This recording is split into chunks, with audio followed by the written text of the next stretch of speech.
All right, welcome back, everyone, to this episode of the Unclassified podcast. I'm Preston Stewart alongside Ben Wheeler. As always, a little different today. I'm going to be leading the show because Ben, fortunately, used his one phone call to dial in for the episode today, but he's coming at us from Guantanamo. Something happened in Chicago this last week. I'm not entirely sure what you did. I hope you learned your lesson, whatever it was. But yeah, Ben, how are things down in Cuba, and what got you there? Well, it's great. I'm surrounded with another resist wine mom libs out of Northern Virginia and Orange County. And we're all just down here. The new NSPM 7 has us subjected to waterboarding, but it's all right. Our buddy Khalid Sheikh Mohammed is helping us learn how to survive waterboarding, so that's good. And, overall, the conditions down here suck, and it is a tragedy what's being done for me, all for just speaking out. So you were in Chicago, masked agents. There were helicopters hovering over buildings in Chicago. They were rappelling down like Black Hawk Down, which was what, October 2nd or October 3rd. So it's Yes. the anniversary of Black Hawk Down, yeah. And that was recreated in a sense in Chicago, and they're rounding South people Shore. up. You apparently were. I don't know if you were necessarily the target, but you were in the middle of it. Yeah. What's going on in Chicago right now? It is not to be hyperbolic, but it definitely feels like an invading force. And what is happening here is a human rights violation. I mean, it is crazy. So the thing you're referencing, South Shore, that's where they picked me up for no reason. They rappelled down from the helicopters onto this apartment complex. Then they're sawing down a fence. Keep in mind, they don't need to saw down the fence. You can just open up the gate. Most of them aren't even locked, okay? But they're sawing down the fence. They're climbing over it like it's the fucking Alamo. And they go into this 5-story apartment complex, and they kick in every single door. And they claim that there are Trente Aragua people there. All right. But they're kicking in the door of U.S. citizens, and they drag everyone out without a warrant. They don't have a warrant for every single apartment. They only have a warrant for 3. They kick in every single door in this complex, drag everyone outside, and hold them in cuffs, some of them naked, some of them kids, at 1 in the morning, and they hold them till 4 in the morning. And their answer is, well, we need to ID everyone and make sure you don't have any warrants, because if you have any warrants, you're going to jail. I'm sorry, do we not have rights anymore? And what part of the Constitution does it say, oh, you can raid an entire apartment complex and then kick in anyone's door you want and then hold them indefinitely? It's absolutely absurd. And the photos of this apartment complex are insane. I mean, every single door is kicked in. Their apartments are trashed. People are pulled out. The only guy who didn't had a double lock on his door and they couldn't knock it in. And he was like, some of my neighbors were Venezuelan, but a lot of them were also citizens. It is absolutely nuts what's happening here. And now they have this drone restriction in place, and it is the largest in U.S. history. It holds most of Chicagoland, but also 12 miles over Lake Michigan for a reason they won't specify. And our friends over at the War Zone, WZ, it always cracks me up, WZ as a comparison to TMZ, but like they're the war guys. And they asked DHS what's going on here. And DHS said, oh, we have worries about small drones being used to harm agents, about, FPV drones. And when the War Zone asked for evidence of anything, they would not respond, nor would they elaborate further. So now you can't even monitor ICE from the air because they have the entire airspace locked down, and they won't even give an explanation why. And then you go down to the Broadview facility, where ICE is gassing an entire town. The Illinois State Police now have intervened both to seems like a deal to get ICE to stop gassing the entire city. And when I say gassing, this is no exaggeration, folks. They are deploying so much tear gas that the police and local residents are having a hard time breathing. It is insane. And so you have the Illinois State Police out there trying to, act as a buffer between ICE and the protesters. And what ICE did yesterday is absurd. And if J.B. Pritzker should pull the protective detail out then, because ICE just mocked the protesters then once the Illinois State Police and the municipal police were between them and ICE. And then ICE would routinely break the Illinois State Police's lines, attack the protesters. For instance, that Greg Bovine, the guy who was on the front of the boat here, I'm sure you saw on social media, acting like he's crossing the Delaware. He goes and he just body slams a protester, breaking the state police lines. I mean, the whole thing's crazy here. They're out of control. And they seek to inflict terror everywhere they go. They kicked out ladders from where roofers were roofing, and they made them jump off the roof, resulting in several injuries, which they did not call an ambulance for. It's absurd. And they fly these helicopters around wearing their little tactical uniforms. It's bullshit. I mean, you could say we're going to send the guard and, we'll get to the general meeting here soon. But I don't know how it would be any different than what's currently happening now. Perhaps they would have more restraint, more professionalism, unlike, the Gestapo that's happening here in Chicagoland. Listen, here on the Unclassified podcast, we stand for law and order, no doubt. But if the execution of that law and order ends up infringing over and again on American citizens' rights, then that's doing it the wrong way. Absolutely. So all about enforcing the laws, that needs to happen. And in many cases, I think there's a fair argument that it has not been happening as it should be. But when you start to catch full-blown American citizens in the crossfire, that's a problem. You're not doing it right. You need to adjust course. Now, a part of this that we're going to get into today is NPSM 7, National Security Presidential Memo 7. I had a conversation with Ken Klippenstein, who's kind of leading the charge on this a couple days ago. But I do want to mention, we're going to get, in today's episode, we're going to hit on this NSPM 7, then the Secretary Hegseth's meeting with the generals. That's generally pretty domestic focused. We don't normally do that. We're then going to shift over to Venezuela and the Gaza ceasefire. We're in a weird place right now. The whole intent of this show, the whole focus here, been in our foreign affairs guys, international relations, national security. I'd rather talk about all of that, but we are starting to see some pretty significant shifts here in the United States that I think are worth covering that end up falling in this national security realm. To me, at least, NSPM 7 is one of those. Ben, is this something you're tracking at all or been on top of? Yeah, NSPM 7 is the Patriot Act on steroids. It seeks to brand anyone who dissents from the regime as and that's what I think it is. I think it's a regime at this point, as an enemy of the state, and wants to put you on a domestic terror watch list and investigate you, monitor you without a warrant, and they put it under the Presidential Surveillance Program, the same authority that PRISM is under, and it is not subjected to congressional approval. And I'm glad to see more and more congressional reps, primarily because Ken Klippenstein is forcing them to reject this. But it is absurd. And this whole thing, you're going to send the Joint Terrorist Task Force after people of dissent, and I'm sure, Preston, we can go over the 10 points, bullet points that make you a target. But the whole thing is absurd, and the fact that they're going after nonprofits and individuals to do what they call pre-crime policing. It sounds a lot like thought crime. You can't see it. The one book that allowed me to have myself. Yeah, here in 1984 here. A lot like thought crime. So, Preston, tell us more here. Yeah, so it's worth getting into what this includes. And the general gist is this is a domestic program focused on rooting out terrorism. They're largely, and you know what? We'll link the memorandum in the description because it's like 2 pages. It's pretty concise. And this is the kind of thing that when you talk about it, it sounds conspiratorial, but then when you look, like, it's word for word out of the actual memorandum. So the things that they identify as indicators of violence, and that's important. So you would not be arrested for any of these things. These are not illegal, but these are indicators. Similar to if I started searching up on my computer how to make a dirty bomb or how to, fly an airplane into a building, neither one of those things are illegal. The act of reading about that and researching that is not illegal. I could not go to jail for that, but those could be viewed as indicators for we need to see where Preston is spending his money.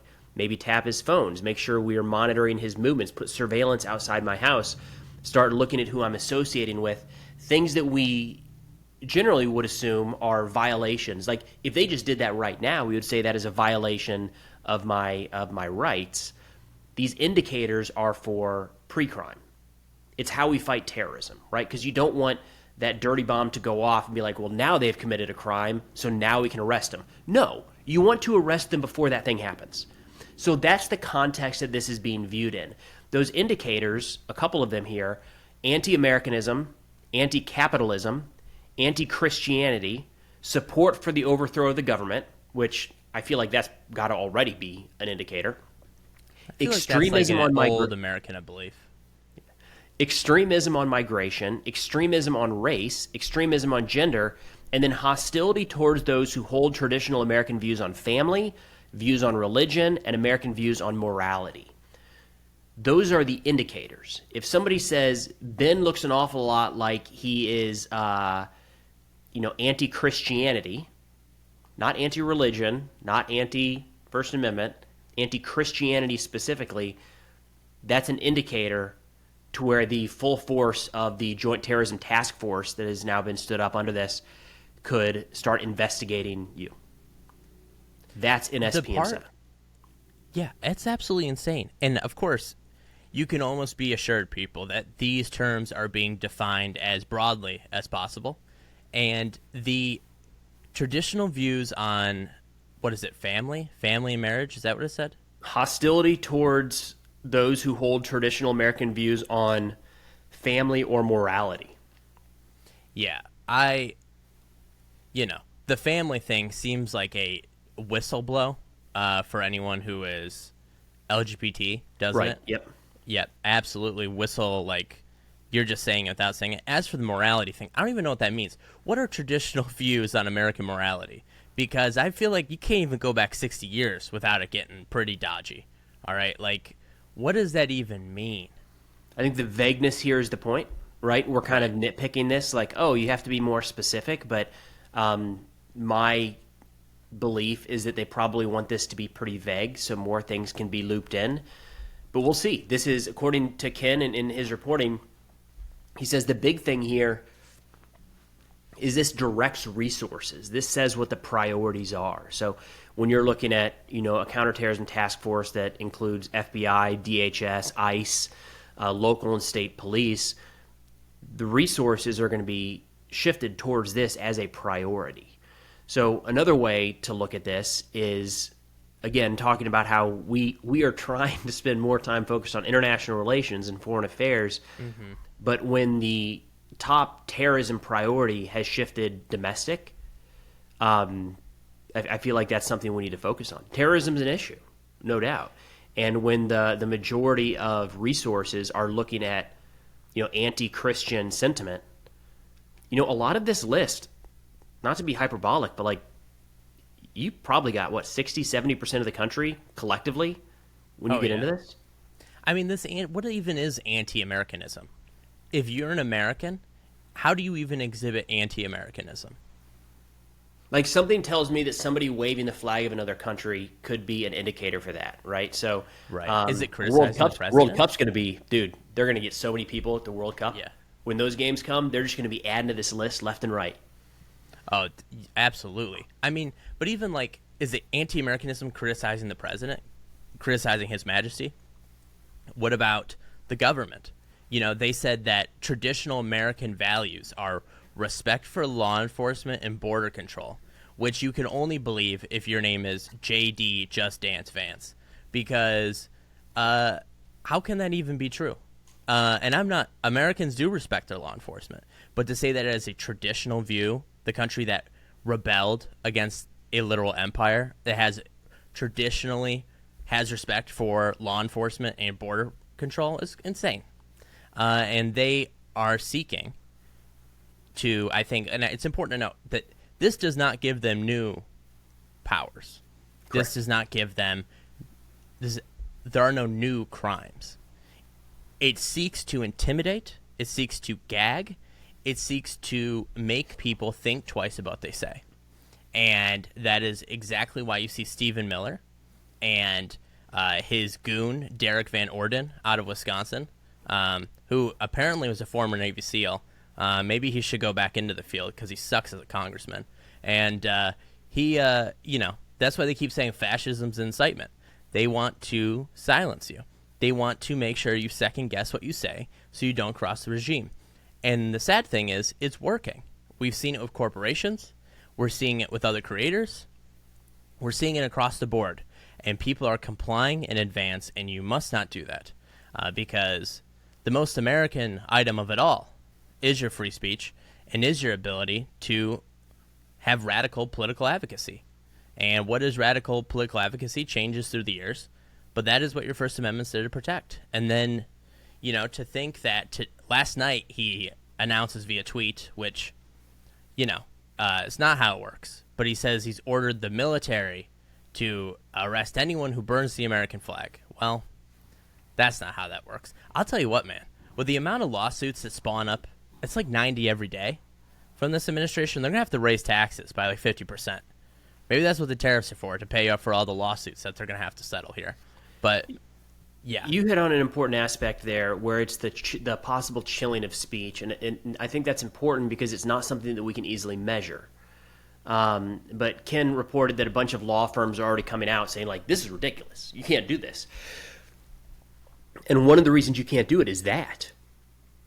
How many people in different organizations are going to look at this list and say, well, I don't want to be targeted. I don't want my nonprofit to lose nonprofit status. I don't want to go under investigation. I don't want to be audited by the IRS, which, by the way, if you are completely innocent and have done everything correctly, being audited by the IRS is an incredible time suck and can cost you a ton of money.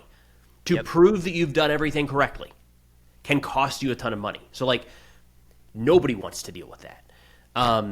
So any organization that looks at this and says, like, well, could we be viewed as anti-American? I've been called anti-American in the last week because I said, I'm not sure the legal justification is there for striking cartel members.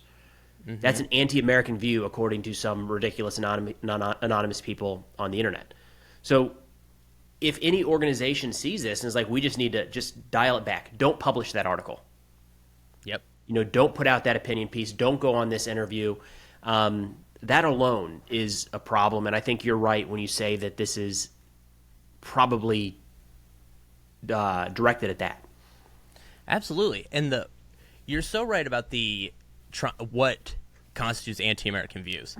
It reminds me, we were texting about this earlier this week. After 9/11, the United States went absolutely insane. And I'm not saying it was not justified. I was 5 years old. So not a broad view of the authority of the reactions at the time. But the United States went around arresting young American Muslim men, throwing them in black site prisons across the country without a trial, holding them indefinitely, basically under, what is essentially an undeclared Japanese internment camp from World War II, right? Go around doing that. And 10 years later, they had to settle a huge amount of money and all these lawsuits over it. And that is exactly what they're doing now. They seek to do the same thing, but with a broader scope. And they also seek to expand their domestic surveillance powers. It's absurd. And the idea that terrorism in the United States is out of control is fundamentally not true. Because I've been reading this book. I'm finished now. It's called Days of Rage. And it is about the radical militant terrorist groups of the 1970s. In 1971, there were 2,500 bombings in the United States. That is 6 a day. They hit the Capitol building. They hit the Pentagon. They hit military bases. Every other week, they would ambush police and National Guardsmen. They would shoot politicians. One of them in the Black Liberation Army, she just died. Shida Shakur. She was in Cuba. I think she died last week. You saw the Chicago Teachers Union release like an obituary for her, which is weird. That was weird. But like these were radical groups, and they were all over the place, and it resulted in COINTELPRO, in which most of these people ended up getting off scot-free because just because you have just because J. Edgar Hoover gave you broader surveillance powers doesn't mean that those surveillance powers are actually legal. And so the Weather Underground, all these people got off without any charges because they were black-bagging people. They were breaking into their homes. They were conducting illegal surveillance. And that's what NSPM 7 is. It's COINTELPRO. It is Patriot Act. And if anything, I think NSPM 7 is likely going to be more illegal than COINTELPRO based on the way they're going to do it. And I will say, municipalities and states are not helpless. The Prospect just had a great article on this, titled, funnily, "This One Easy Trick Can Keep Feds Out of Your City." And it was basically the Joint Terrorism Task Force, police forces, and cities can buy in. It's a volunteer program. And you can volunteer to work with the Joint Terrorism Task Force. But multiple cities in the United States have now pulled out of it. And if you pull out of the Joint Terrorism Task Force, then you just don't cooperate them. And I think most people see that for what it is. I mean, there just is not this broad, flying scandal here. So it's crazy. And they seek to mute us. They seek to gag us. And if American society backs down, then we'll deserve what's coming for us. But you know what the silver lining is? The Committee for the First Amendment just resurrected. I don't know if you saw that at all. It was started during the Red Scare, I think the second one. And so you have all these Hollywood actors throwing money behind the Committee for the First Amendment to resurrect it. So that's enlightening.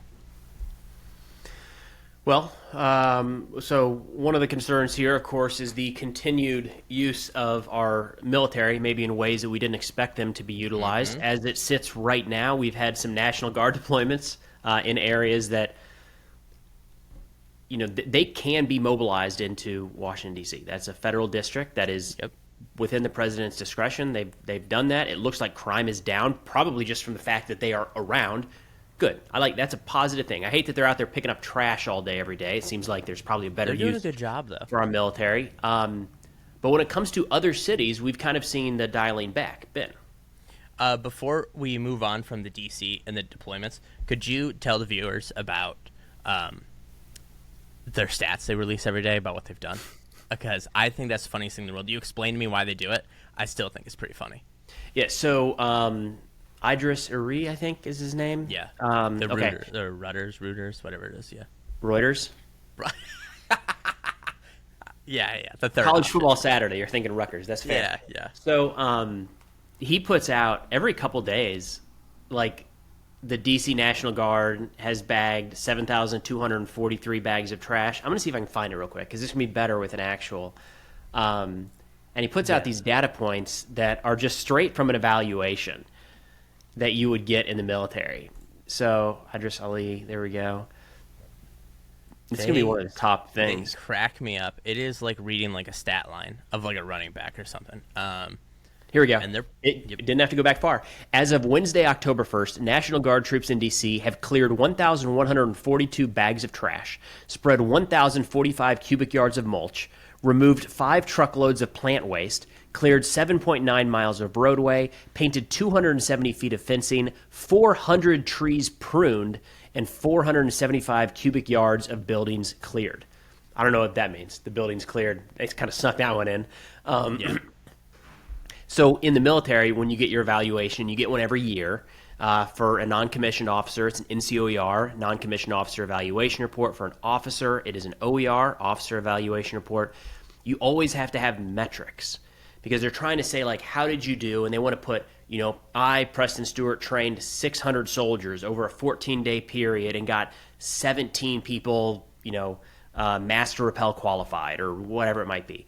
Metrics are huge for those evaluation reports. That is what they're putting out here. So these units are going to be, those numbers are going to go directly into evaluation reports of how the National Guard did when their time comes up next year. So it's good on Idris, putting that information out, helping the soldiers. Because that's always a challenge, is like, how do I quantify exactly what I did? All I know is that I planted trees for a couple weeks or something. It is my favorite notification to get. I have push notifications on for him, and it's every day, every couple of days when it hits, you're just like, hell yeah. I saw they were emailing, and this is not to make light. I think the troops should not be in D.C., but I did see that they were emailing community groups saying, does anyone have any projects in your community you would like done? And I was like, well, seem like nice guys, but, I was like, hell yeah. But let's get back on topic. Well, on the D.C. thing, I'm mixed. To me, it's like a 2 out of 10 fire. There's a better use case for these soldiers, no doubt. That said, for some of them, it's probably a financial gain to be full-time military for a period of time, and it's going to be good for their families, good for their bank accounts, for some, not for all. Well, not anymore. A government shutdown. Okay, that's a pesky little detail. Yeah. And it's not overriding anybody, right? This is the president's authority to bring these troops into Washington, D.C. And from everything we're seeing, they're just kind of standing around. Even if you move Idris's metrics aside of the trash cleaned up, it does look like crime is down. So, like, okay, I feel like there's a lot of positive coming out of this. It's when we shift over to, not, again, it's a 2 out of 10. I don't think it's a good move, but a lot of positive seems to be coming from it. When we're looking at other areas and governors are saying, we don't want this here, to me, that is like closer to a 10 out of 10 issue. And we've got this meeting, Secretary Hegseth and all of the generals, unprecedented, where there's really two different parts, and we should break it out. Because we have Secretary Hegseth's speech, which was like a pep rally, essentially, is the best way to put it. And I broke down a couple things here that I viewed as good, bad, and stupid that came out of that. And then we've got President Trump, which just kind of, he went off the rails. And he was actually saying, like, maybe we should use our cities as training grounds for the military. They stopped keeping notes at one point. The general stopped keeping notes at one point, allegedly. That's what the report was yesterday. What you do, and when you have one of the things you're taught in the military is when you have, I was always told a general officer or above, you have a notebook and you get a pen out to make it look like what they're saying is so important that you have to take notes. It was like a courtesy thing. And most of the time I would just doodle. Yeah. So I don't know. They might have been doodling from start to finish. I wouldn't read too much into the notebooks going away. But anyways, Hegseth started, Trump wrapped. What should we get into here? Because there's a lot.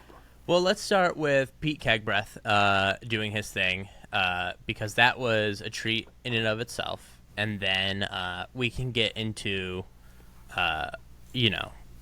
the dementia after. All right. So Hegseth's was a pep rally is the best way to put it. There were a lot of like one-liners. He thought they were going to clap. And I was like, I've never seen this group of people clap ever. I've never seen a group of military men really clap. Yeah, outside of like graduation, I mean, if you watch any State of the Union, you'll see the Supreme Court justices and the chiefs of staff sit there silent. And that's what they do. And they occasionally will applaud when it's like something about the military. But for the most part, that's what you should have expected. And that is what we saw. So for anybody concerned that like the generals were going to come in there and march out with MAGA hats on and start oppressing American citizens, like, look, these are very smart, competent, principled people. They're not going to, that wasn't going to happen. Ben. And Pete Hegseth was the least experienced person in the room. I think the least amount of Army experience, combat experience. Across the board. Yeah. Yeah. Every one of those. Like, to be a general or a sergeant major, they had senior enlisted advisors there as well. I mean, you're talking minimum 20 years in uniform. Yeah. I'm trying to think if somebody could have fast-tracked it maybe at 18, but either way, that all is above and beyond what a National Guard officer did, no doubt. Now, look, I'm in the camp that that's not a requirement. Yeah. I don't think we need to have somebody that served 40 years as the Secretary of Defense, but yeah, it was a pep rally. A lot of what was coming out sounded like something that I've heard at battalion change of command ceremonies like a dozen times. We are going to enforce the rules. We are going to be better. Now it's different. And like that was kind of it. It felt like he was talking to a group of soldiers. And some of the, like, we are the lethality. We are the tip of the spear. It's like something to rile up and, like, get a squad going for an operation. It's not something that really resonates with a bunch of 55-year-old generals that are putting together budgets to counter the Chinese Space Force in 10 years. Like, I don't know. It just doesn't hit the same way. Now, didn't he say war is peace at one point, too?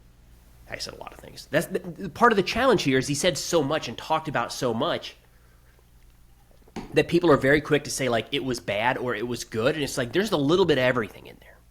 And that's why I think it's worth breaking it down into my my categories here of good, bad, and stupid. Good, bad, and stupid. Where would you like me to begin, Ben? Let's start with the good. Great. We have to bring the people up. He talked about physical fitness.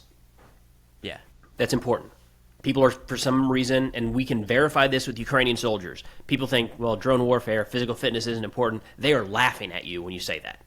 Like, they are humping in 80 pounds for 15 miles to get to a drone launch position. Like, physical fitness is still important by all metrics. So the fact that he talked about that, great. That's important.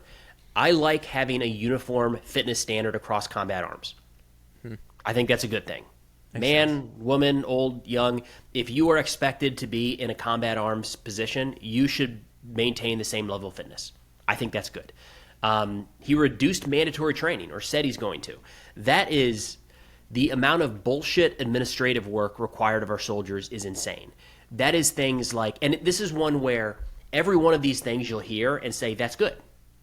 But that's the problem, because they pile up. So it's things like sexual harassment training. That's a good thing. We should do that, right? Financial literacy training. That's a good thing. We should do that. Counterterrorism training. Know what to look for people scoping out threats. That's a good thing. And the list goes on and on and on and on. But there's so many of those that all of a sudden they take up a significant amount of our soldiers' time, and they all have to be done every year, some more than once a year. So these mandatory trainings are like a joke in the Army. And you just, like in the National Guard and the Reserve at least, we would spend entire training weekends simply doing this mandatory training. That's a problem. Like, it crossed the threshold of taking way too much time. So I like that. I think that's a good thing. Bad or stupid next? Where do you want me to go? Let's go bad. Bad. This was my criticism of Hegseth when he was first nominated. He's too focused on the culture war, and that kind of summed up the entirety of that speech. He said, quote, "No more identity months. DEI offices, dudes in dresses. No more climate change worship. No more diversion, distraction, or gender delusions. No more debris." I just don't think that needs to be the top priority of our Secretary of Defense. No. I don't think it is the top issue in our military by a long shot. My concern when he came in is he was going to be focused on this more than deterring China or Russia, and I think that's proven out. We have the only time in history that this audience is gathered together, and he talks about dudes in dresses. I just don't think that's a correct priority for the person in charge of our military. He talked about no more politically correct and overbearing rules of engagement, just common sense, maximum lethality, and authority for warfighters. The rules of engagement are not politically correct. Like, that's... And this is where it got into this whole, like, wait, are we not going to abide by the law of armed conflict anymore? Mixed messages to the generals, who are all smarter than that, by the way, because those are not there to protect our enemies. Those are there to protect us and to protect our warfighters. Like, Yeah. we don't want our people to end up being prosecuted for things they did in conflict. And we don't want them to be on the receiving end of another nation that says, well, the United States is not going to adhere to it, so we're not going to. This goes back just to said this. we want more milais. I mean, like, just say it out loud, dude, you know? Well, it's this idea that the reason that we were not successful in Iraq was because, or in Afghanistan, was because, we can go with either, is because of these pesky rules of war. That's not the case. Like, the reason that Afghanistan fell to the Taliban when we left is not because my platoon was not able to kill more civilians in 2011. Like, the fact that we waited to drop that bomb until the civilians left did not mean that we were destined to lose 10 years later. It's a ridiculous notion. There are so many complexities in war, but killing fewer civilians or being more hesitant to kill enemy fighters and make sure they genuinely are enemy fighters is not the reason that we've lost these conflicts. And it's I think, kind of falsely presenting that as like the one thing. Like, our hands were bound, so we couldn't win. We didn't have a strategy for Afghanistan. How about that one? So, like, this is tactics. The Secretary is talking about tactics down at the lowest level. Great. And there's definitely needs to be looked at, and definitely needs more scrutiny and all that stuff. And there were some ridiculous things in there. Like, we no doubt, at times, we'd be getting shot at, and, like, we can see him, and we couldn't get the authority to carry out a strike. It's like, it is a bad dude shooting at us in the middle of an empty field. We should be able to kill him very quickly. And sometimes we couldn't. That's ridiculous. It's not the reason the war went the way it did. Another bad one here, and the last one, no anonymous reporting. What the hell is that about? Yeah. There are so many cases. So that's saying no whistleblowers is kind of the thing. Get out of here. That needs to be shot down, like ridiculous. And that applies across the board. There are so many good use cases for why anonymous reporting is important. The idea that we're doing away with that is just absurd. And I can see no real benefit from that. It seeks to remove women via intimidation from the force. I think that was one interpretation, and I'm not even sure that's the biggest one, to be honest. Right. Like, the idea here is, maybe you see sexual harassment happening in your unit, so you report it, and it starts an investigation. The reason that the anonymous piece there is important is if somebody thinks that I am sexually harassing someone else, but they don't know for sure, right? It's like, I don't know, this looks pretty sketchy. You can say something to initiate an investigation and maybe find out there is. Or maybe there isn't, and you misread some of those signs. And it would be good if you were anonymous then, so the commander doesn't decide to go after you after that. That's why the anonymous piece is important. And the sexual harassment one is getting kind of center stage on this, and that is an aspect. But we also have to keep in mind this has to do with everything. Right. The misuse of government funds, leaking sensitive information. Can you think of how many possible scenarios you could be like, I think something bad is happening here, but I'm not entirely sure. I just need to tell somebody because I don't actually know. That briefcase the dude is walking out of the skiff with, where only classified material is supposed to come and go, I feel like he's not supposed to have that, but I don't have a top secret clearance, so I don't actually know. Let me raise this up anonymously and let the people that actually know this stuff figure it out. The fact that we would do away with that is absurd.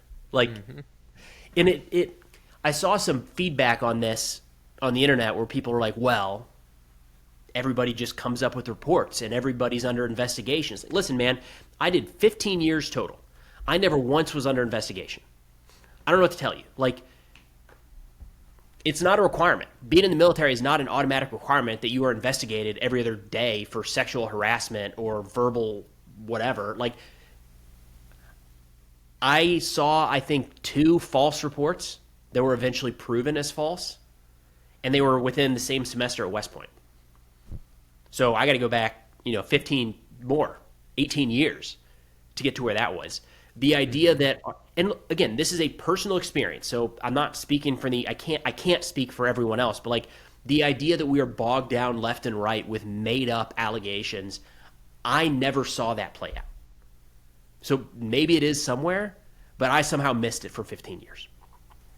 It's absolutely ridiculous. And to see some people say, well, I had all these all these people falsely accuse me. I was under investigation 4 or 5 times. You'd be looking at them a little like, okay. That's I don't crazy. know what to say to that, right? Like, Yeah. I have a lot of friends that have been in the military, and the guys that have been like upstanding, good quality leaders, kind, empathetic, they're good listeners. They were not under investigation a dozen times. Like, I don't know what to say. But anyways, that moves into the stupid piece here because some of this was just nonsense. I would group in big picture the idea that you pulled a bunch of generals together and told them they need to do more working out. I think that was a waste of time and resources. But more specifically, no more beards. Yeah, that is no joke. I think that is a purge of black officers, black It is soldiers. stupid. Yeah, It is full-on stupid. Full-on purge of removing black people from the military. We've talked about it in previous episodes, but I don't know the technical term, but the shaving thing, it's doesn't work for some people, and it is primarily harms the black community, and he just seeks to kick them all out for reasons I'm not quite sure why. I had an interview with a Ukrainian soldier this week who had a big-ass beard, like 6-incher. It was deep. And I said, that is impressive. And he said, yeah, but you can't do it. You're in the U.S. He's making fun of, I'm not in the military anymore, but his joke was like, the U.S. military can't do this. Ha, ha, ha. Right. Like, turns out, and I don't want to sound crazy, turns out there is a war going on right now. The largest war since World War II. And I don't want to shock anyone, there's a lot of beards. And it turns out that they're still able to fight the fight. I don't know. This whole no beards thing is this old school concept that the entire military needs to be perfectly clean shaven, perfectly clean cut, and that's the only way you can have an effective fighting force. And that's how our military looked for the majority, not the majority, at least our recent history, right? When you see the warriors from World War I, World War II, Vietnam, clean shaven. So we've gotten our idea like that has to be what it is. But there's a lot of countries around the world that have beards, and they somehow make it work. One of the arguments you'll often hear that is no longer valid is that a gas mask cannot seal. Mm-hmm. Older versions sometimes had issues with seals, which is why you would see certain Hitler's mustache, actually, if you remember. Yeah. The reason they had to keep some of their mustaches trimmed is they couldn't have hair down here. The mask wouldn't seal for some of those early versions. Do you remember Captain America from Generation Kill? Yeah. He firmly believed there were always going to be a gas attached, so everyone had to be shaved so they could have the gas mask seal. Yeah. They work now with beard. They worked then with beards. So it's one of those where I think it would be a stupid rule. I think it's silly that we're not allowing beards in the first place. But to take that a step further and remove anyone who, we've got a number of religious exemptions right now. And then, of course, you've got the shaving profiles. I don't care what that number is. The idea that we're going to look across the force and take hundreds, thousands, tens of thousands of people and say, you're out of here because of this thing that does not really matter is ridiculous and a stupid move. Which brings me to the last stupid piece, promotion quotas. And talking about everything with quotas. This is a fake boogeyman that has been created. He's looking out there to this audience of generals, admirals, and their senior non-commissioned officers talking about how we are no longer going to be promoting to fill race and gender and diversity quotas. Where is that happening? Because I don't know. I have never watched it happen in the ranks. The promotion processes that I have been through strip out just about all the information that could be utilized. Like, how are we doing this? So an example I want to give is there are almost 1,000 generals and admirals across the U.S. military. 850 on or about, so just under 1,000. Each, that's how many we have right now. A good half of those get promoted or moved on to different positions each year, and then you have new ones coming in. How many of those would need to be... So these are the highest level promotions. Yeah. Right? So if there's going to be this diversity and quota inclusion and all this stuff, people might say it's happening there because it sure as shit is not happening at the low end where it's just a couple matter of points. How long have you been in? Check mark, promotion. There's no quota or diversity to that. But up at the top ranks, I could see people being well, maybe we want more black generals or we want more female generals. So what number, any quota would be bad if we're choosing somebody based off of something that has nothing to do with their ability to lead. But if we've got 850 each year, mm-hmm. If 10% were based on some magical quota that, by the way, is not written down anywhere and nobody actually knows of, that'd be 85 generals and admirals last year promoted based exclusively on race or gender or diversity. I can't think of a single time one of these has been called out, let alone 85, and that would only be 10%. So, where is this happening? You're telling me that if there were people that were very clearly and obviously promoted exclusively for some of this DEI stuff in the military, that wouldn't be a front page article in Fox News for weeks and months on end and cited as the example? And no doubt people are promoted for the wrong reasons and they slip through. It's far from perfect. But the idea that, the military has been ruined today because of diversity and DEI quotas is just a fake boogeyman. It doesn't exist. It doesn't rest in fact. And it's frustrating that is thrown out there because to me, it makes people question those that we have in positions of authority now who have earned it.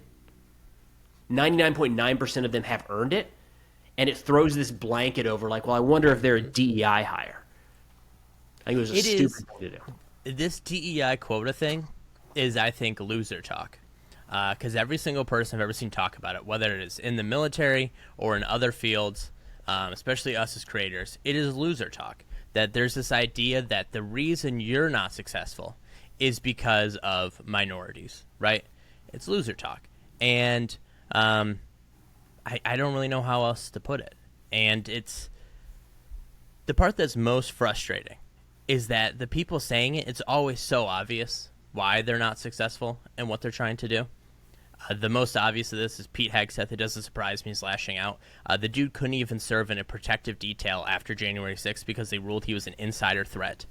His fellow National Guardsmen said that he was an insider threat and he was removed from protecting the Capitol, both after January 6th and on January 20th when Joe Biden was sworn in. So, I mean, he's a loser, and he kind of, if anyone's a DUI hire, it's Pete Hegseth. It is just, it's loser talk. Minorities aren't holding you back, and maybe I'm just toxic when it comes to competitiveness. I don't know about you, Preston, but to me, I'm the best in the world at what I do, and there's no DEI or anything that holds me back. So maybe it's a total skill issue. This is part of what's frustrating with all of this too. Is on the one hand we talk about competency, like we only want the best people. Unless you can't shave, then get the fuck out of here. It's like, wait a minute, Right? How does that? What are we doing here? Like, I understand there's going to be some standards, and if it like, could you argue that you can't say the same for physical fitness? Mm-hmm. There's no way somebody is going to be the absolute best, especially in combat arms, if they are not physically fit. If they are completely out of shape, they will not be the best at that job. You could be overlooking the next Horman Goring, though. Yeah, they could be the best with a little bit of a beard. Mm-hmm. Turns out that does not affect performance. So anyways, we're harping too long on this one. Well, let's talk about President Trump's statements to the generals as well. Do the new standards apply to special forces, or do they still get to do whatever they want with no accountability? It's a different category. They would have exemptions. Got it. You're talking about with facial hair, right? Facial hair, all of it, yeah. Yeah, there'd be different standards. Yeah. So, yes, let's take us to the president, His Majesty. Yeah, President Trump dropped some real bangers on us, kind of unexpected. He definitely went off script very quickly, whether people expected that or didn't expect it. That's what happened. The N-word thing, that sounds crazy. Folks, if you didn't listen, he said there are two N-words and you can't say it. You can't say either one of them. You're probably thinking, what's the other N-word? It's nuclear. You're not allowed to say nuclear, which I taken completely off guard. So rather than going through these one by one, I'm just going to read them off. These are direct quotes. Talked a lot about the war from within. He said, quote, "The cities that are run by the radical left Democrats, they're very unsafe places, and we're going to straighten them out one by one. This is going to be a major part for some of the people in this room." Again, talking to the generals. It's a war too. It's a war from within. And these are not back to back. I just reading quotes as we go. "I told Pete Hegseth we should use some of these dangerous cities as training grounds for our military. He said this is going to be a big thing for the people in this room because it's the enemy from within, and we have to handle it before it gets out of control. It won't get out of control once you get involved. I will never hesitate to protect our people from threats of violence from the horrible plague that's taking place from within." So not a lot of talk about Russia or China or Iran or North Korea or, transnational terrorist organizations, but a lot of talk about the threat from within. The closest he got to naming anything, I think at one point he offhandedly mentioned Antifa. So if we're going to go with like a group, that was like the closest he got. But other than that, it was talking about the cities run by radical left Democrats. So kind of laser focused on where he's kind of talked about sending the military before too awful long here. I think if I'm a Democrat in Congress, which I'm not, but maybe one day, if I'm a Democrat in Congress, what I'm doing here in the shutdown is I'm adding a new thing to my demand, and that is military spending be cut by 75% until, and you're probably thinking that's crazy. We have Russia, we have China, but why would we ever pay taxes to a military that is being threatened to be used against us? And I think the bargaining chip there is, by cutting 75% of funding, demanding it, is you're saying, look, if you want the government to reopen, you can either blow up the filibuster or you can cut this military spending, and hopefully you can get the GOP House and Senate to agree to laws that restrict Trump's ability to use the military on cities, in the country as a whole. a complete rewriting of the Insurrection Act. I don't think that's that crazy of a demand, and I think the longer this goes on without anyone taking it seriously, the more risk we are. So it is time, because like you said, he didn't talk about Russia and China. This new this new defense strategy review, puts the homeland over everything else. It's time to play hardball on this, because we're in danger, man. I mean, this is crazy. These are unhinged comments. He wants to unleash the military as a training ground on these cities. What is he even talking about? To not to overplay it, but if we saw this coming from like China or Russia, we'd be on this show going, there's about to be a civil war. Will Putin survive the civil war? Who's going to stand up? Like when the leader of a country addresses his military and says, we're going to go into some of these cities of my opponents, again, if we're covering any other country, it's like, oh, that's okay. And we're talking about what rebel groups are going to stand up. So yeah, this is crazy talk. Hate to see it. And this is one of those where, like, whether he's joking, whether he means it, or whether he doesn't mean it, it doesn't matter. Doesn't matter. Every one of those is bad, and it's not the kind of thing you want to even suggest. So I wonder, in previous fascist regimes, if at the time everyone who liked the guy just said, "Let's just keep joking." He's just joking, dude. You can't take a joke, Ben. Dude, that's why you got stuck in Guantanamo. Yeah, Mussolini, Franco, they were joking, dude. Why don't you calm down? I mean, give me a fucking break. Classic, right, what else? Ben, no what sense else of humor. All right, yeah. real quick. We're gonna move on to Gaza and then Venezuela.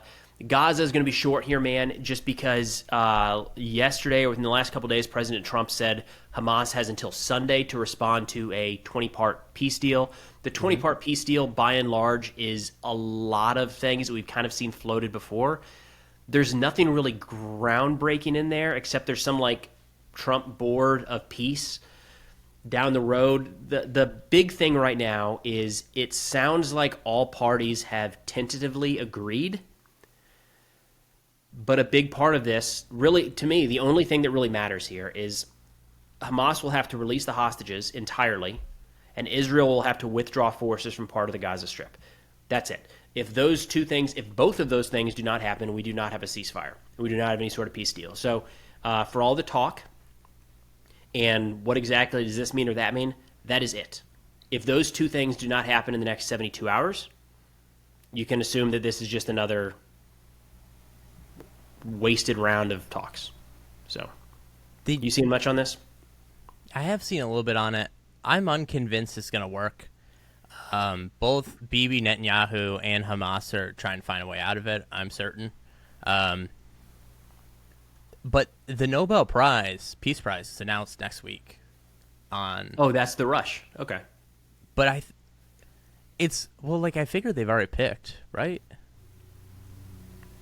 I don't know. I'm not in that signal group. Maybe, yeah. I don't think he's gonna win it, but I mean that is the rush here, yeah. So, anyways, I don't want to spend a lot of time on this ceasefire because I think Trump has already announced that it's like successful and that they did it, but I'm not hearing the same thing from Israel or Hamas right now.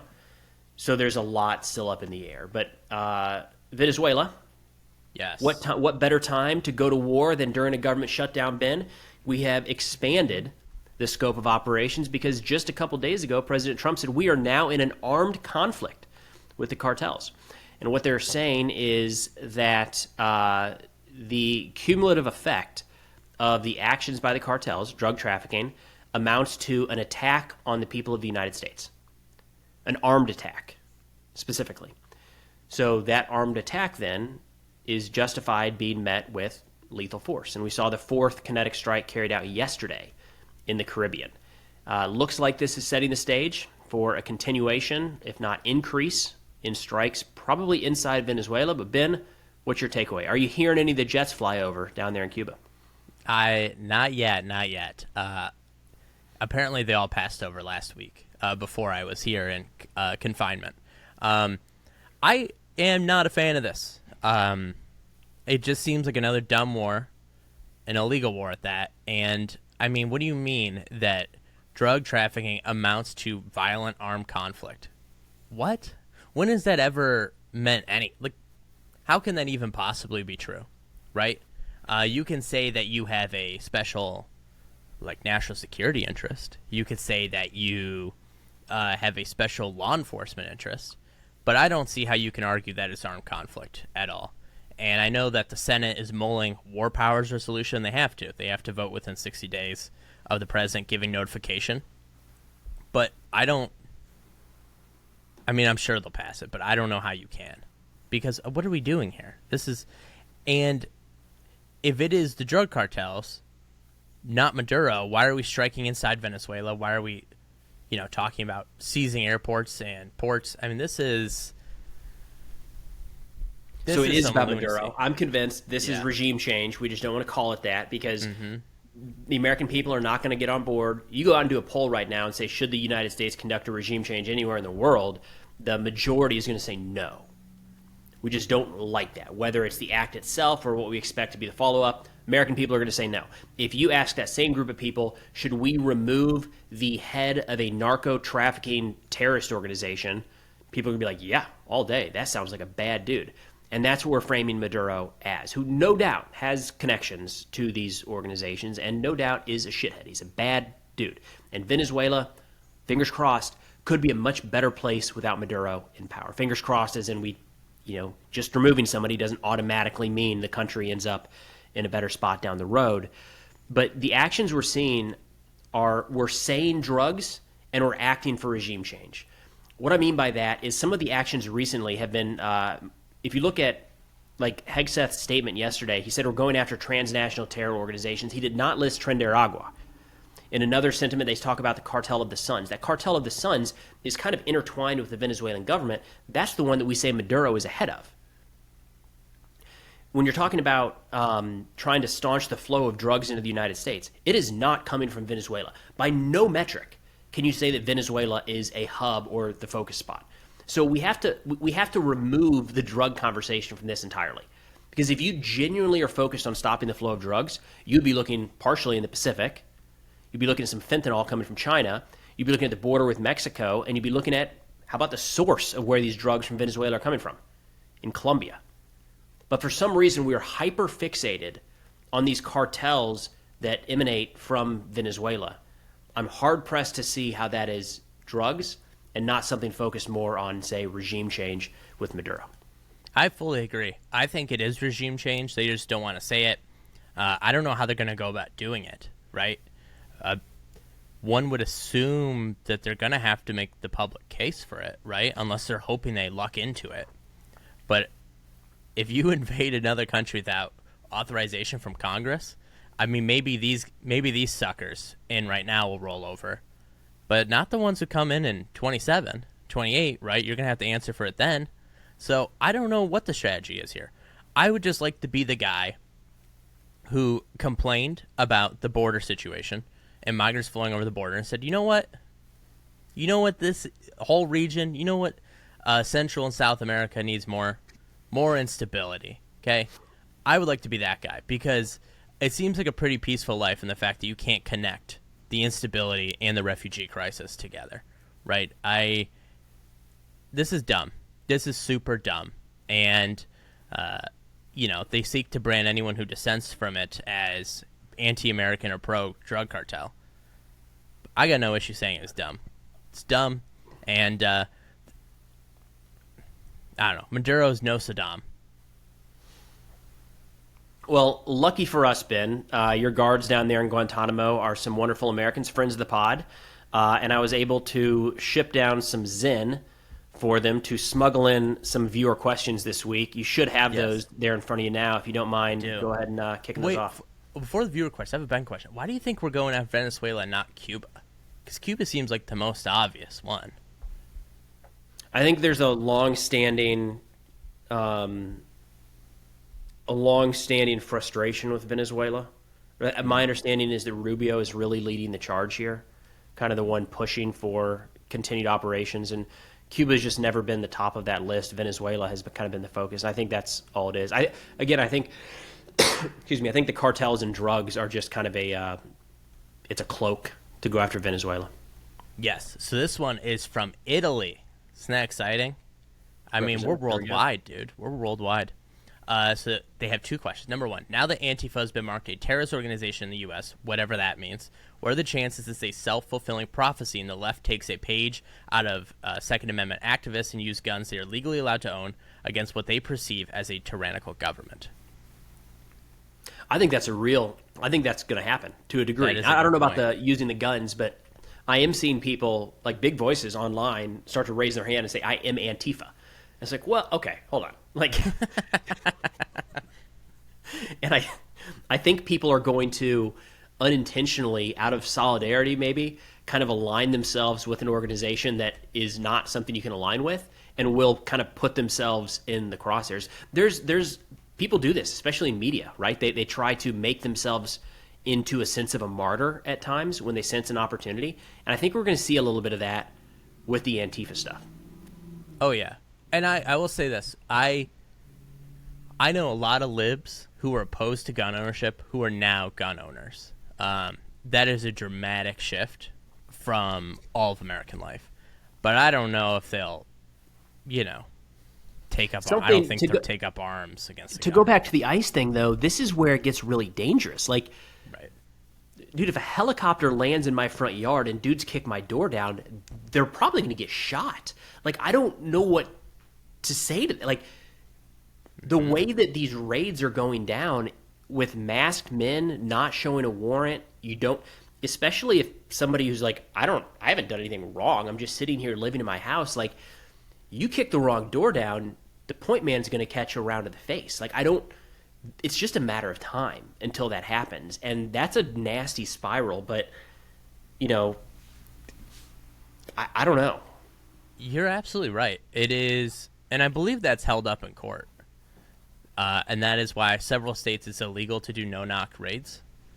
Because, I believe, what was it, the Breonna Taylor? There was something happened in 2020 where the cops kicked in the door in Kentucky and the person who was home shot and killed one of the police officers. And the court let them off because they were not announced and they had no way of knowing that they were police. And so, I know it depends on what state you're in, but yeah, you're right. That is a major risk. It also doesn't help that everyone who works for ICE, I shouldn't say everyone, but they've completely gotten rid of all standards and all training. So it is just like the Wild West out there, But yeah, I don't think... This point isn't connecting, and it's frustrating because this whole idea of being masked up, going in plain clothes, and kicking in doors in the middle of the night, driving civilian cars, people are like, well, it's protecting the ICE officers. So it's probably... long term, it might be putting them at more risk. Yeah. Because now, how do I know that that's actually an officer of the law? The nice thing we have here is that I can tell a cop because he's wearing a cop uniform. Mm-hmm. He's driving a police car. It's easy. I don't have to wonder, like, is that dude that's knocking at my door at 3 o'clock in the morning a police officer? We had somebody run into our mailbox a few months ago, right? And at 2 o'clock in the morning, we got a knock at the door, looked at the Ring camera, and it's a police officer in his uniform with the police cruiser in the background. I open the door right away. Like, I know it's a cop. If it's a plainclothes dude, I'm probably not opening the door at 1 o'clock in the morning. Even if he says I'm a cop. Like, yeah, okay. So much of law enforcement is the assurance to civilians that you are going to be respectful of their rights and that you are going to conduct yourself with professionalism, and that the state, while it has a monopoly on violence, is not going to inflict violence on you in an attempt to simply conduct the law, right, or to enforce the law. ICE is completely throwing that out the window because it's like Stephen Miller's sick fetish, right, that they continue to abuse people and their rights.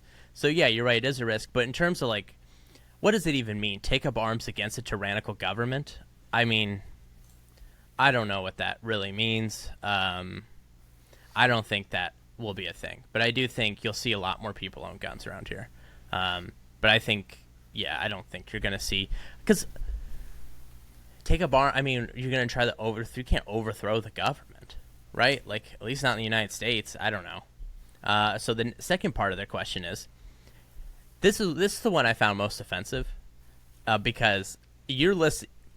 I don't know how long you've watched us, but you do this, and to you think we're these kind of people. He said, have you ever put ketchup on pasta? If yes, why should I, an Italian, still be subscribed to this channel?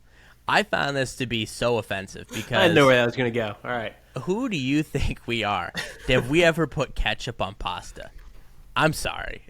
I'm sure there are some fucked up Americans out there, but it's neither one of us. I mean, have you put ketchup on pasta? I haven't. No. I mean, my brother, what are you asking us here? I mean, what the hell? All right, so we have other questions here. I mean, what a disgusting question to ask of us. This one comes from Christine Solari, and she asked, I just lost it. She said, do you still have faith in Marco Rubio? I want to, but not sure if I'm being naive. Also, do you think generals will go along with Trump's plan, or do you think they will find a way to avoid militarization of the cities? Split it out. You take the first one, I'll take the second. Yeah. So here's what I'll say. I still hold by my criticism of Marco Rubio that he sold his soul. However, I think that dog is, kind of, he's working on, he's cooking something back there. Now you got, they're talking about giving tomahawks to Ukraine. They're giving intelligence to Ukraine. A complete 180 on the NATO rhetoric in Ukraine. I think Marco Rubio is kind of, I think he's cooking something there.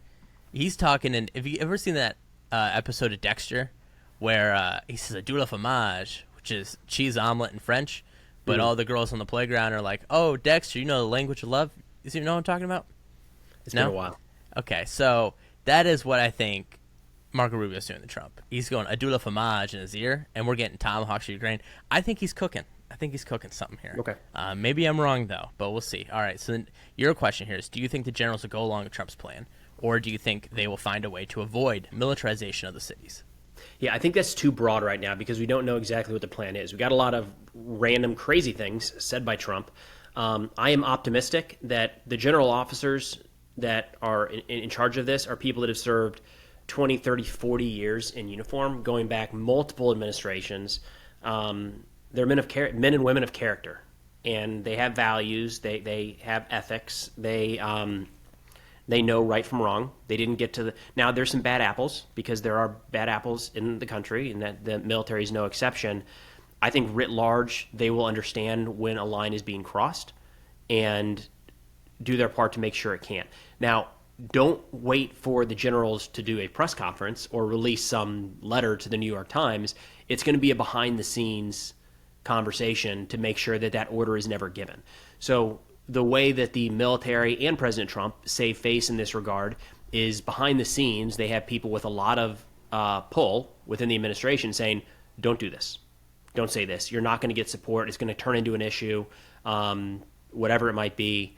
And it gets dialed back before it goes public. That's my belief if he pushes this even further. Absolutely. So this one says, Preston, would you recommend someone join? This is from Ian Hines, by the way. I got to start reading their names because I feel like it adds another, dynamic. Because it says, you're not just you're not just letters on a screen. We hear you, brother. Anyways, would you recommend someone join the armed forces in 2025, 2026? Yeah, Ian, I would. I think it, I can only speak for personal experience. It was really good for me. I think it's a really good path forward for a lot of people.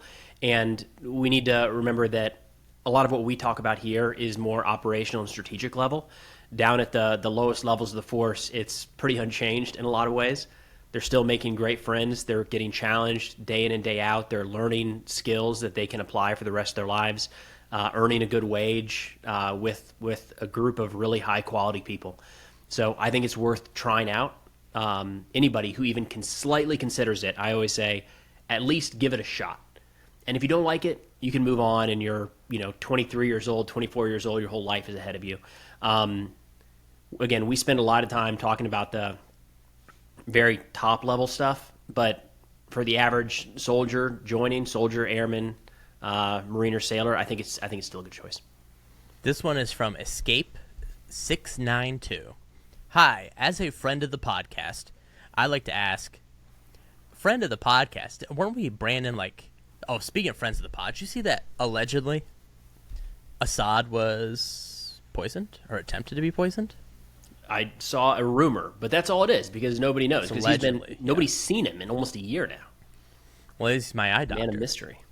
So he said, "Hi, as friend of the podcast, I'd like to ask: do you think China will invade Siberia while Russia's distracted and weakened by its stance in Ukraine? I ask because China needs fresh water, and the Siberian area has a lot of that and other resources, and was once part of the Chinese Empire or something. They don't exactly approve of the Ukraine conflict and give Russia equipment and supplies, allowing it to get closer to Russia. It seems like a perfect honeypot." So big picture, I'm not super tied in with all of that, so I don't want to speak out of line here. My general feeling with China is they have a longer timeline with everything than we do, and we're constantly looking at this year, next year, is China going to do it in 18 months? And I don't think those timelines are the same for the Chinese leadership. I think they're looking much, much further out. But in terms of Siberia, not something I'm super aware of there.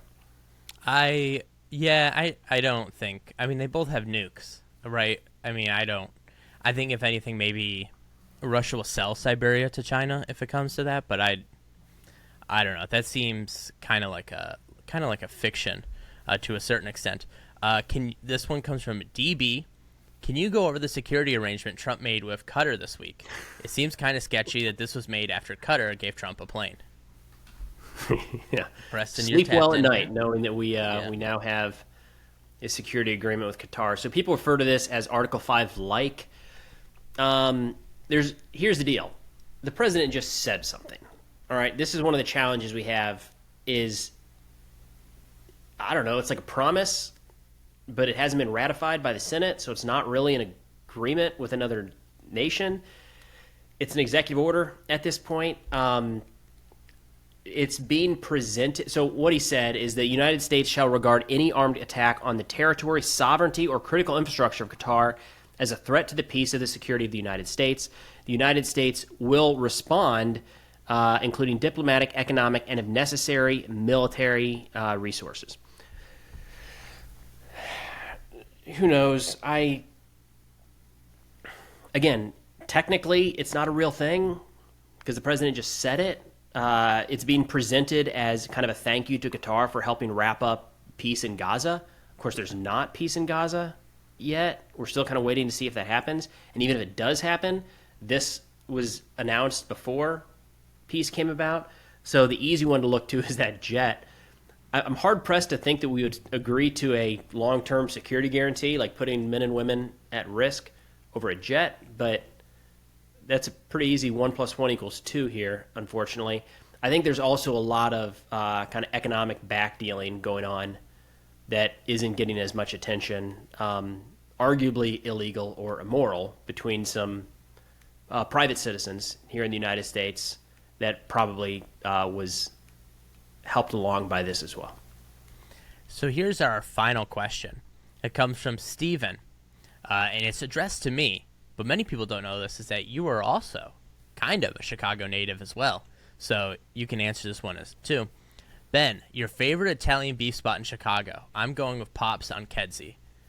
I think Pops is good, but I would recommend, I assume you're not a tourist, but for all the tourists asking, I think you got to go to Portillo's. I know that's perhaps more of a suburban thing than a city thing, although there are a lot in the city. But I think Portillo's, you can't go wrong there. Gives you the full Chicago experience.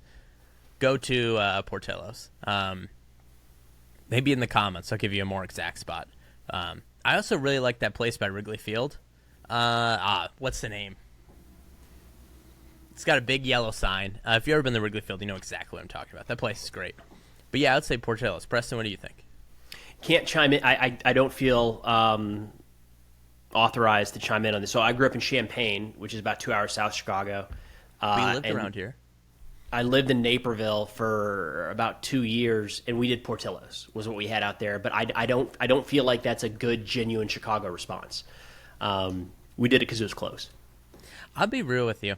I like Chicago food. I like the vibe of it. But I've probably eaten it less since living here than I ever did when I lived, I was going to say abroad, when I lived not in Chicago. Outside the country of Illinois? Yeah, outside the country of Illinois. it's so heavy, right? Like the Chicago dog, I mean, that's fine. The pizza? I eat a lot of I hate deep dish pizza. How do you feel about it? You like it? It's fine. I'm a quantity guy when it comes to pizza. I want to be able to eat a lot. I don't know exactly why, and you can't with that. You get one. No. What I would do is I'd have the first slice, and then like before it settles, I'm getting into the second, and then I'm sick because holy shit. And I know it's coming, and I do it, and I think like this time will be different. It's not. It's not. The real Chicago pizza's tavern style. I think it's great, but Italian beefs, it's a heavy. I like the giardiniera. What is your Italian beef order? Do you do hot giardiniera? Yeah. Just hot giardiniera. You don't do the sweet peppers? Oh, I'll have both, but I'm spicy. Oh, I fully agree. Spicy. Yeah, I go hot giardiniera.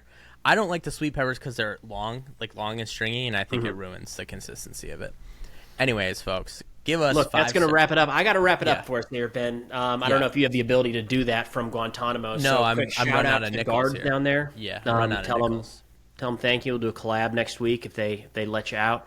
But yeah, everybody, thanks for tuning in. A little more domestic focus today than normal, but I think that's kind of needs to stay in the focus for a bit. So we'll look at the feedback and see what you all think as well. But thanks for being here. See y'all next week.